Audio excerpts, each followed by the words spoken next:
అయ్యాకనోడు పీకనోడు జనం ముఖం దేకనోడు ఎల చల్ల జీబులొచ్చి లెచ్చరు మీద లెచ్చరిచ్చి కాలని గట్టిచ్చిరమని కానూను బల్కుతుండ్రు కోళ్ల గూడు కొంప గట్టి కోట్లు మింగి కూసుండ్రు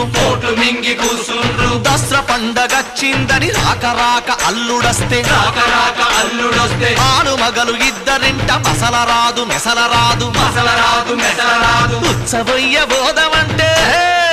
ఉత్సవయ్య బోధమంటే పంచ పొంటి జాగుండదు లచ్చులో లచ్చన్న ఈ లుచ్చగాళ్ల రాజ్యంలో బిచ్చగాళ్ల బతుకులాయే లచ్చులో లచ్చన్న